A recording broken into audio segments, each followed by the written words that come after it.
Hi, Dr. Shevers. How are you today? Good. How are you this morning?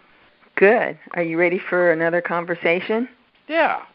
Okay. I'm hoping that you have somebody in mind that you saw this week. This is a good, exciting example of how chiropractic care can really resolve a lot of problems that medical care doesn't.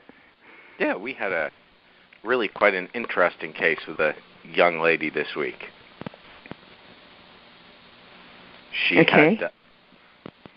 been in a car accident about a month ago and had some neck pain from it, but nothing too severe. She'd been to the doctors and taken some ibuprofen, and it seemed to have gone away. And then she went to bed, having just done her regular work, and woke up the next morning, and her entire left arm had swollen up, including her fingers, which she almost couldn't move them. They'd swollen so much. Wow, and that was almost overnight? It was just overnight. Just overnight, okay. I mean, there was nothing. She actually has a fairly physical job as she's a nurse, and had been lifting people the day before and had come home from work and had not noticed anything when she went to bed. Okay.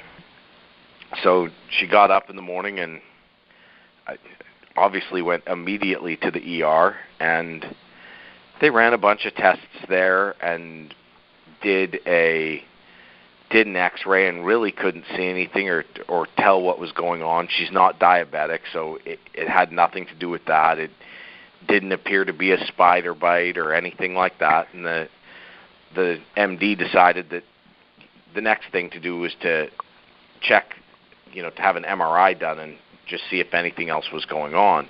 But they couldn't get the MRI scheduled till the next day. Actually, I think it was 2 days later. And the doctor had said, well, it could be just a pinched nerve or something. Maybe you should go see your chiropractor. Wow. So she came in to see us that afternoon, and we looked at her, and the right arm around the forearm was 2 inches larger in diameter than the right arm, and we felt around in her neck, and it was very tender. So we felt that it was probably something in her neck or upper thoracic spine that was pinching down on the brachial plexus, which is the bundle of nerves, arteries, and veins that goes from your neck down and does everything, controls everything in your arm. And we worked on that and adjusted it, and then we got out the cold laser, and we cold lasered the arm for inflammation, and we used kinesio tape to tape up the arm to support the venous structure so that it would drain. And we decided that we'd see how it went in the morning until the next morning. And she came in the next morning, and the arm had already shrunk from 2 inches greater to half an inch greater. And wow. So we canceled the MRI and adjusted her again and used the cold laser again. And then actually by this morning it was completely back to normal. And the only thing she really had was still a bit of neck pain that we're going to work on this week and next week, but a very quick turnaround from an injury that had, wow. in all likelihood, occurred a month ago. Wow, and I was just thinking as you were talking, this is a great example of when people have an accident, and even if they're not feeling anything, that there can be, there can, and quite often are, problems later.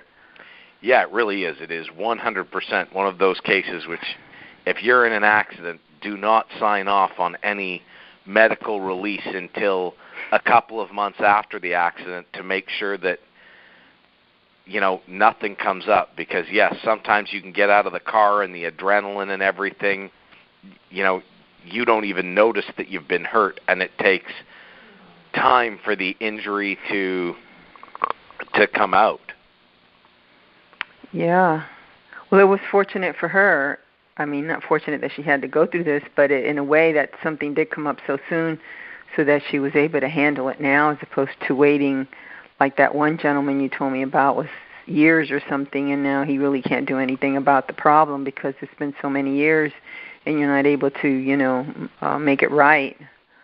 Yeah, it is. I mean, it's actually great for her that we got the problem dealt with when it was just there was a very obvious symptom that, indicated there was a problem, so the problem could be dealt with immediately rather than having sat there for, a year or 2 years before the symptoms start showing, and it was just too late to do anything.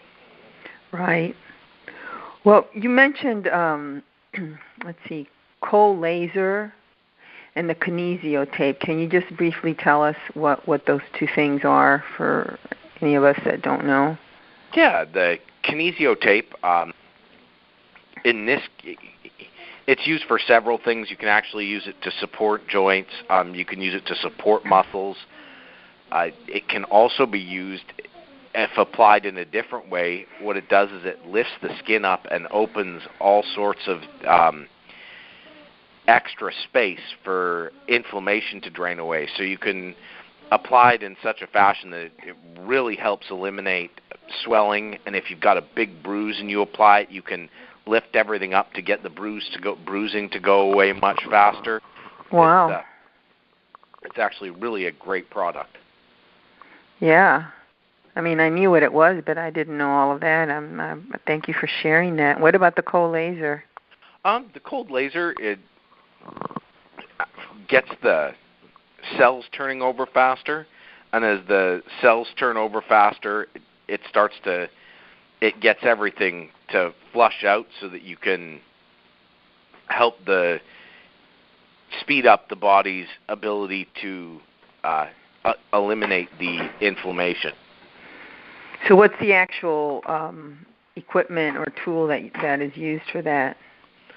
We have two kinds of cold laser here. We have one that is just a cold laser, and that just does the kind of the inflammation, or you can use it at different frequencies to treat muscle spasms. You can use it to treat some pain. Really, it's great for inflammation control. The second one we have actually also has, at the time that it's doing the cold laser, it also has a muscle stim unit in it, which is really effective for if you have muscle spasms, for eliminating those muscle spasms. And in fact, that laser actually detects inflammation under the skin, and as you move it around on the affected area, it actually senses where it needs to be, beeps, and you place it over the area. It determines the amount of inflammation, and it actually determines the dosage of laser itself, and then you just hold it, you use the tool until it tells you to move on to the next area.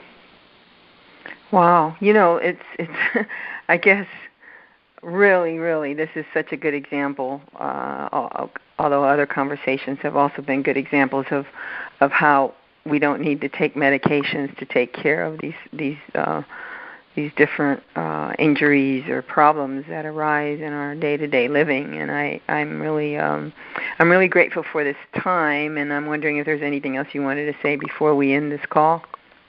No, it's good for today. Okay. Well, great. We're looking forward to next week then. Yeah, we will talk to you next week. Okay. Bye. Goodbye.